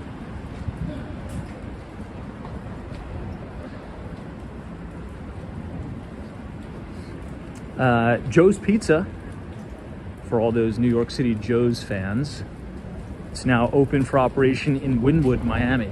I think that's my new favorite neighborhood in Miami, Florida, is Wynwood. Super fun. Just totally different vibe than anything I've ever experienced. Kind of reminds me of a Greenpoint, Brooklyn mixed with like a Red Hook, Brooklyn. But mix in tropical palm trees. It's awesome over there.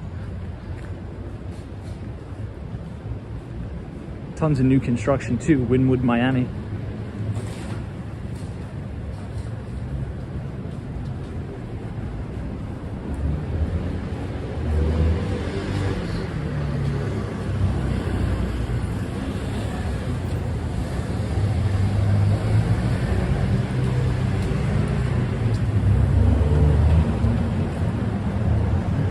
West 17th Street.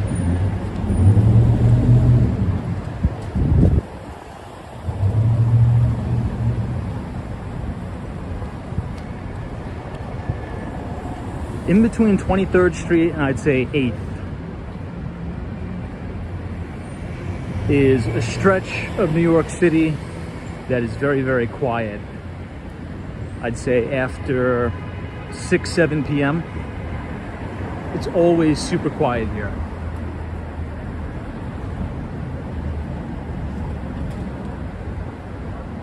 Francis's folks believe Wynwood is being gentrified. Well, I mean, think about what Wynwood was 20 years ago and look at it now. It doesn't even look the same at all. It's expensive in Wynwood.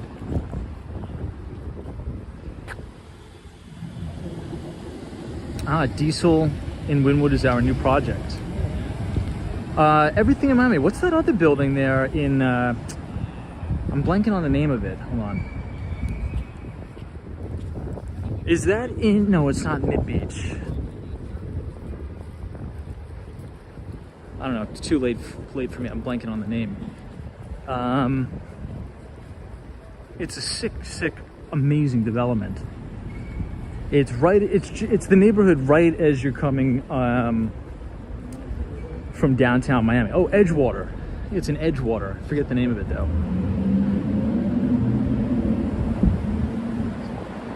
Hey, Matthew says, "Hey man, can you walk down?"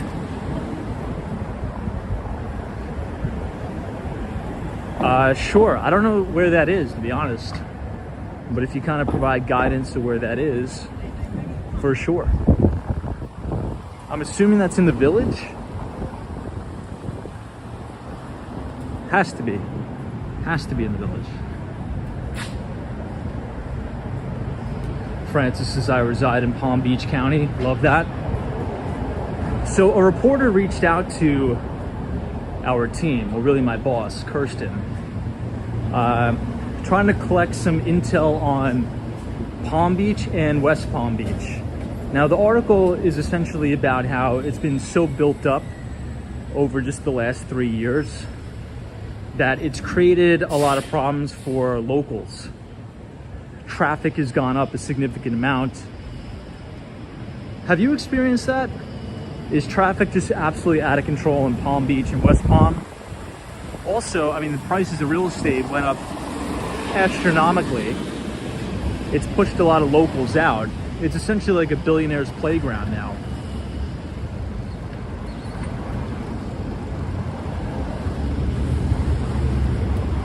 Hey, Christy Ponce, what's going on? This is the New School. It's a very famous design school here in Manhattan. All right, we're passing 14th Street to the south side, and we're gonna come up on NYU, Washington Square Park. And then we'll make a right kind of near MacDougal Street.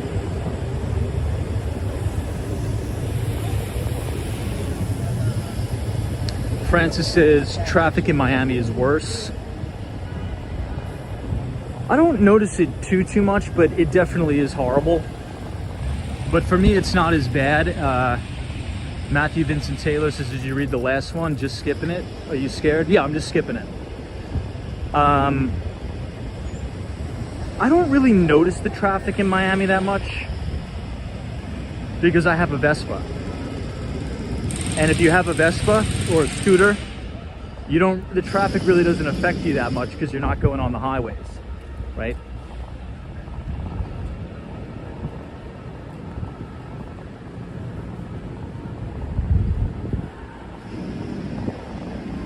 Wow, Black Valleys has been in West Palm for 5 months and the traffic is horrific. Wind and the rain is picking up yet again.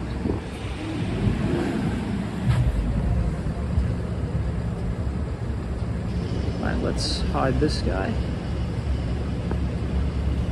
Great.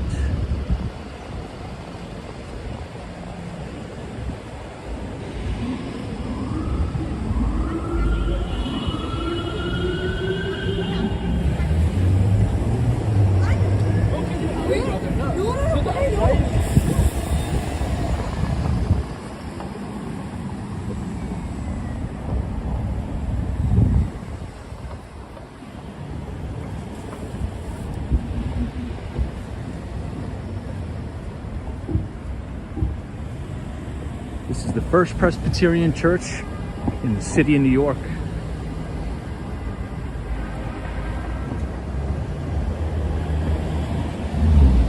Jack says, does it feel sketchy at night? I've been seeing the punching game is making a comeback. I don't know what that means.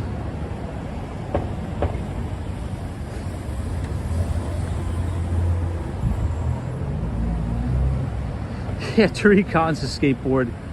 Tom was well equipped on the skateboard for sure.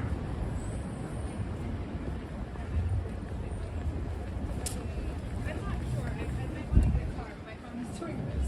Oh. This is going to be an interesting transition because it's been very quiet, but then you're going to transition into the village and there's going to be tons of street traffic, lots of pedestrian traffic, and you're going to see a lot of nightlife too. That's what's so great about the city. You could walk 15 minutes and then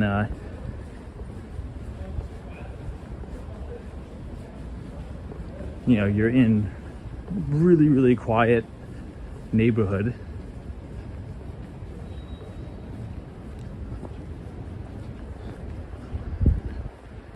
And then you're in nightlife.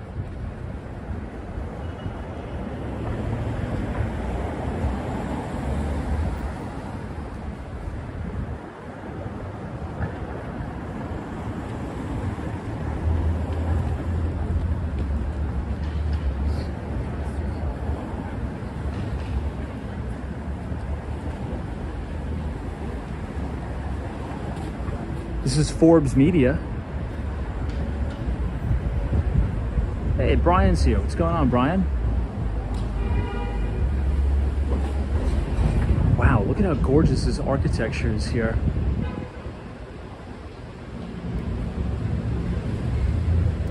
Yeah, Peter, I've been seeing that. Peter says several women have been getting assaulted randomly on the sidewalks in New York. I've seen that. It's horrible. Just conceal carry. You know? If someone comes up to you and randomly assaults you, you just stick a Glock in their face, and I'm sure that'll take care of the problem. Yeah, I know, Trade Brigade. I have to reprogram the Nightbot to say, you know, hit the like button instead of do a kickflip on the like button. That was from our skateboarding days. That was way, way back in the day. All right, here we are finally, Washington Square Park. And you can see that beautiful spire of the Freedom Tower, One World Trade Center. We ran a car.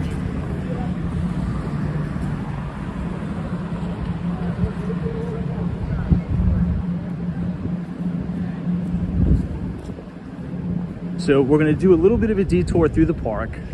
We're gonna make a right. We'll walk down MacDougal Street. And then we'll go all the way over to the Village.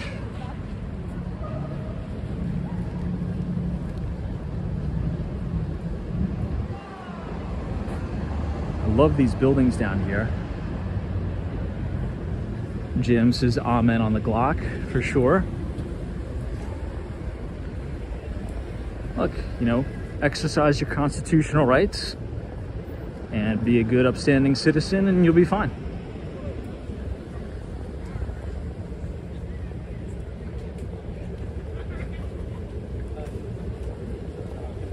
I always like how you could see the spire through the arches here. Look at this. So through the arches, you could see the top of the World Trade. Beautiful, beautiful. You know what? I haven't. Someone says, have you eaten at Delmonico's since it reopened? I have not. Now that's all the way downtown in Lower Manhattan, right? If I'm not mistaken. Now that's an amazing New York icon, Delmonico's. Oh, check this out. The cherry blossoms are out. No, these aren't cherry blossoms, right? I keep getting them confused with the two. Well, anyway, there's something.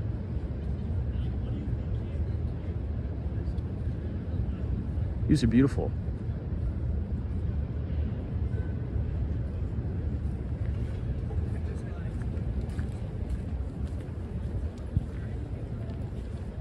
Hey, Western Mass Dave. Always a pleasure to see you. Happy Easter weekend, by the way. And welcome to Washington Square Park.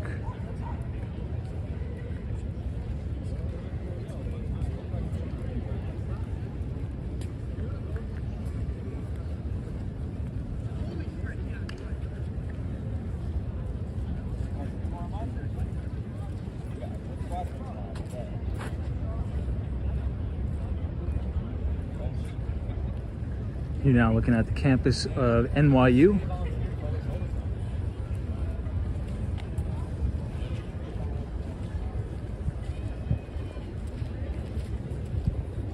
Ah, Cryptomia, it says dogwood trees. I think there's another one right over here. But I love Washington Square Park. It's one of my favorite places in the city. You never know what you're going to see in Washington Square Park. That's what I always say. Hey, AUS Fly Girl, thank you so much for your very generous $10 donation. Thank you for the support. This is always a true delightful walk. Indeed it is. I appreciate you. Everything in Miami says if you look through the other way, you can see the Empire State Building. Indeed you can. We'll look at it right now.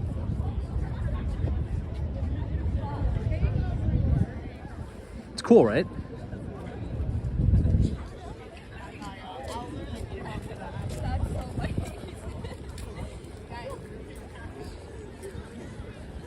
during the summer, on a Saturday in the middle of the day, this place is awesome. Everything and everything and anything is going on in this park in the summer, in the middle of the day.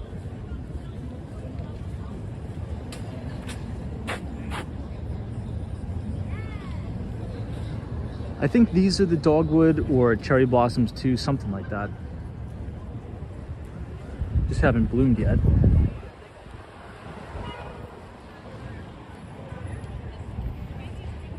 Wow, look at these.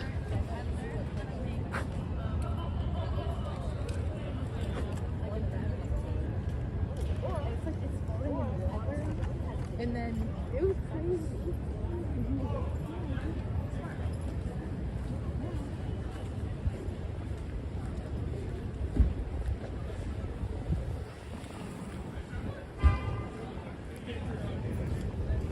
All right, let's go over to MacDougal Street.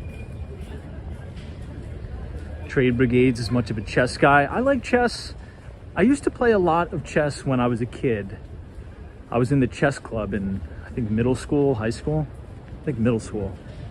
I don't play too much anymore, but I do love the game for sure. That's one of the things I want to get. I want to get a really, really nice chess set. Like a unique one, maybe like a really, heavy marble chess set or something like that. There's a store over here that does exactly that. It's funny that we're talking about it. We might as well go there now. It's the Village Chess Store, and they have all types of crazy sets. But chess is a really good game. I think if you're good at chess, you'll probably be good at business, and you'll probably be good at investing too. Now, speaking of chess, we covered this topic before, but Elon Musk's company Neuralink, the kid, I think he was 29 years old, they successfully put one of those Neuralink implants in his brain, and now he can play chess through thinking. It's incredible what they've done. It's essentially like using the Force to play chess. It's unbelievable. Just what a breakthrough we're witnessing. Can you imagine what they're going to be able to do in 10 years? Janice S says, are you well? I'm very well. How are you?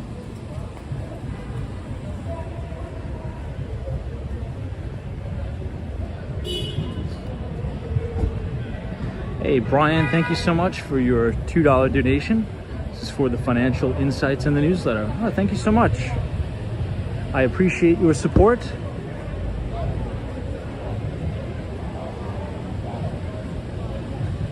Thank you for watching and reading. So this is MacDougal Street, everybody. This is kind of the main NYU college town. You can see one of the NYU flags there, New York University.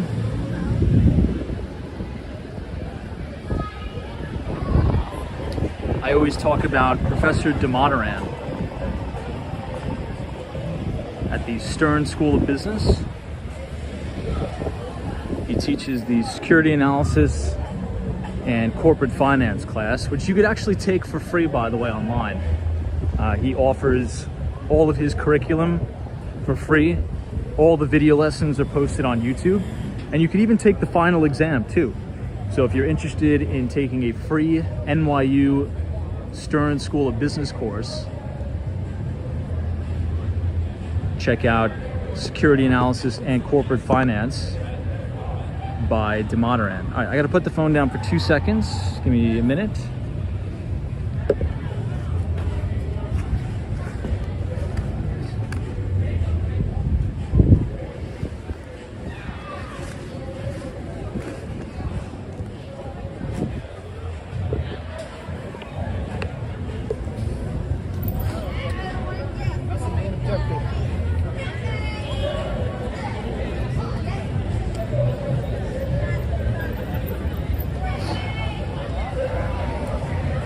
Let's go past the Comedy Cellar.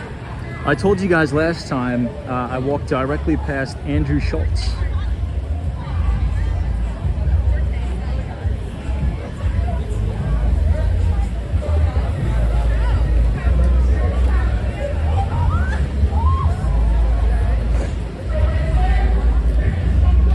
Let's go this way and around. Since we have the light. Let's go home.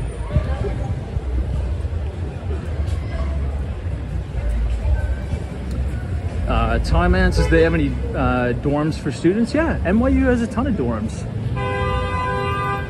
See, it just doesn't seem like it because the campus is pretty much the city, but NYU owns so much real estate in Manhattan. Almost every single building in and around 8th Street, chances are it's probably actually owned by New York University. NYU has a ton of money. It's a very, very wealthy institution. I should say extremely wealthy institution. This is artichoke pizza.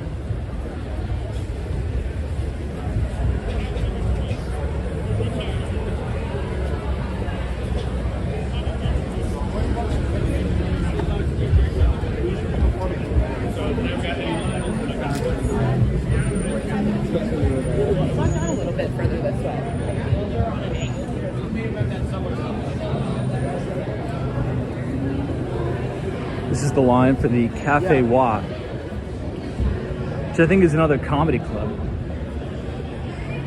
It's a pretty long line.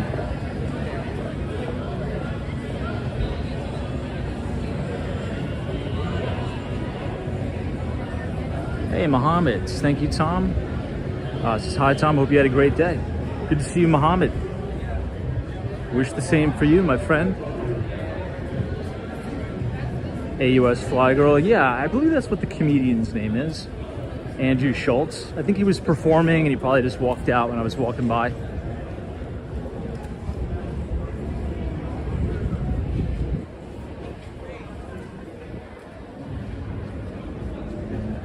But if you guys are enjoying the live stream so far tonight, feel free to leave a like on the video and click the subscribe button if you're new.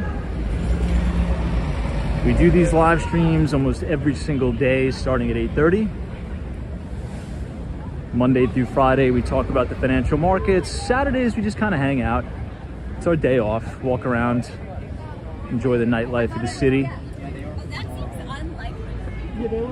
And then Sundays is the Markets a Look Ahead, where we go day by day talking about all the upcoming events on the street. Hey, out and about, what's going on from Toronto, Canada.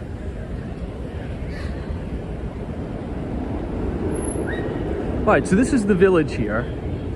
We're on West 3rd Street. I'll quickly show you guys the Comedy Cellar.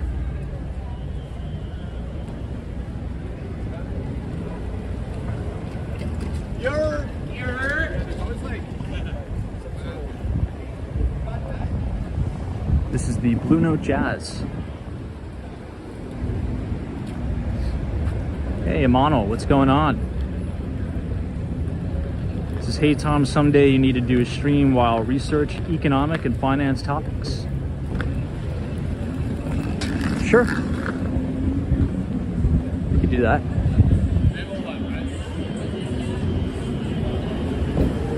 Okay, so you have two pretty famous places here. This is the Blue Note Jazz.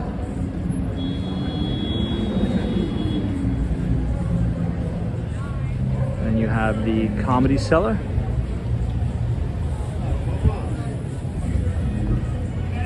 Let's see if there's anybody in here tonight. The Comedy Cellar Village Underground.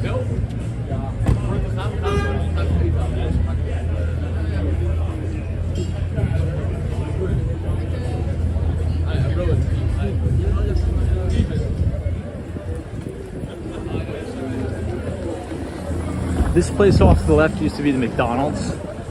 Who remembers this McDonald's here? Chances are, if you remember this McDonald's, I apologize, because this was the biggest horror show in the world, that McDonald's.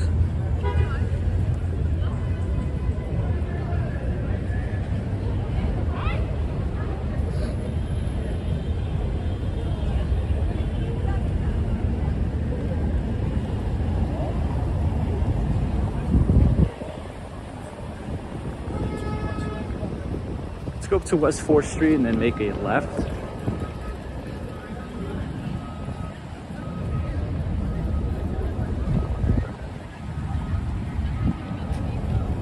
Hey, Emily, thanks so much for joining us.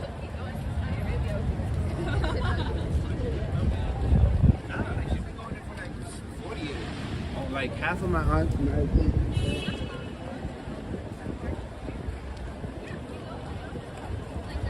This is the Ralph's Italian Ice place. I got this last time when we finished the stream. So we're gonna cross here West 4th, and we're gonna be right on Cornelia Street for those Taylor Swift fans that are there. This is where her old apartment was, just here off to the left. I thought she owned it, but apparently it was rental.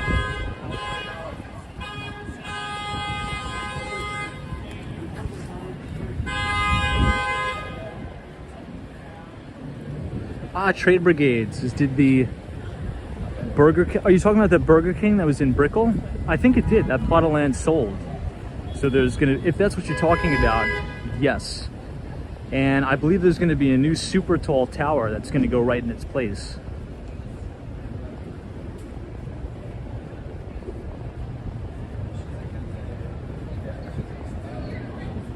Yeah, one of my really good buddies is one of the biggest CRE brokers down there, Omar Morales. He works for Berkadia, and they're killing it down there. I mean, it's still white hot. I love the architecture of the buildings though, look at that. Someone says, I'm not sure I've ever heard of McDonald's actually closing down. It must have been brutal. Oh dude, that McDonald's over there was a war zone, man.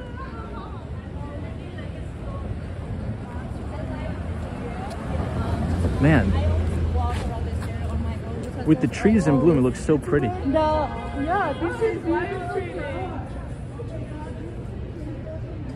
Doesn't it? Look at that.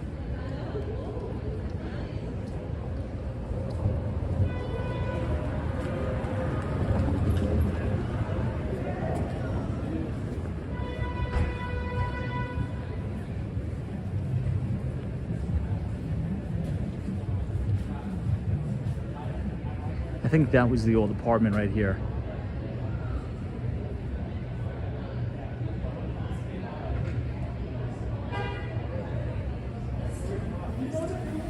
It's a cool neighborhood down here. Very, very expensive. Now the West Village is officially more expensive than Tribeca on a price per square foot basis.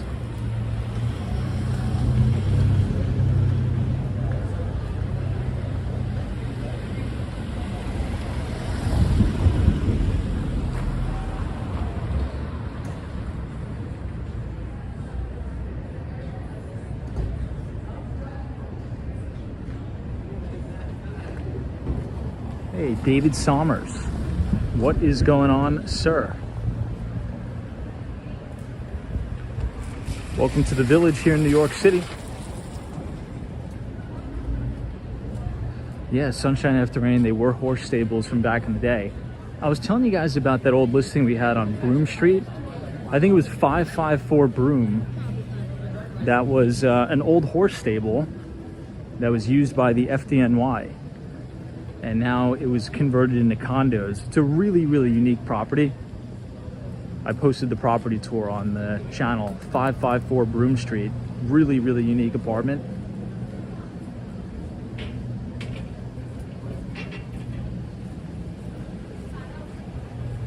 SoCal Lawrence says, Tom, why is the West Village so pricey? Honestly, I think it has to do a lot with the trendiness of the neighborhood, and not for nothing, probably Taylor Swift had a lot to do with that. I think the Village in general, you know, neighborhoods in Manhattan fall in and out of fashion. That's why one of my predictions is that, you know, Tribeca, as of late, I'd say over the last 5 years, has been really, really in fashion, particularly with young working professionals that have little kids. Like, you see hundreds of Tribeca moms, you know, in their $1,000 strollers, pushing their $1,000 strollers all over Tribeca. You're just gonna have a rotation in other neighborhoods. Some, they fall in and out of fashion. An example, a neighborhood that has fallen totally out of fashion has been Sutton Place. Like, nobody even wants to touch that neighborhood. Now, will it come back into fashion? I don't know. But some of the stuff on the market you can get for like $950 a foot, $1,000 a foot. In Sutton Place, I mean, that's like kind of giving it away.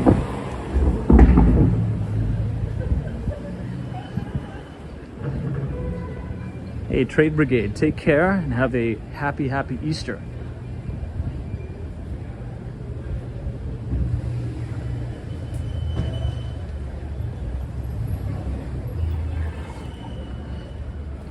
Yeah, Robert says, I feel like Tribeca has been like that for the last 10 years. And it's cooling substantially now. It is cooling. You know, just like everything, New York is very cyclical. And real estate in New York is very, very specific. You know, you could have drastic changes in price per square foot just in like 3 or 4 blocks from one another. It's very, very specific.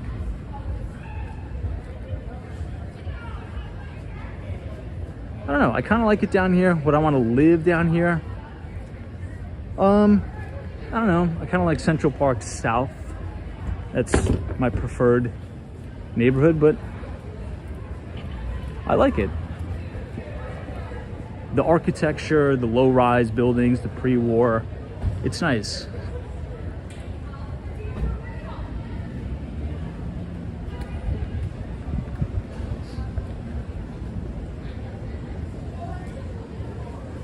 Oh man, we've already been going over 2 hours. Well, it is Easter tomorrow, everybody, so I don't want to keep you too late. I want to thank everybody for coming out tonight. If you enjoyed it, feel free to leave a like on the video and subscribe to the channel if you're new. I want to wish everybody a happy and blessed Easter Sunday tomorrow. God bless all of you, God bless America, and happy Easter. If you want to subscribe to our free investing newsletter, just go ahead and scan the QR code on your screen and punch in your email, or type !news, NEWS in the chat, and the Nightbot will drop the link to our Substack. So happy Easter, everybody. Take care. Thank you for joining, and we will see you right back here tomorrow. See you soon.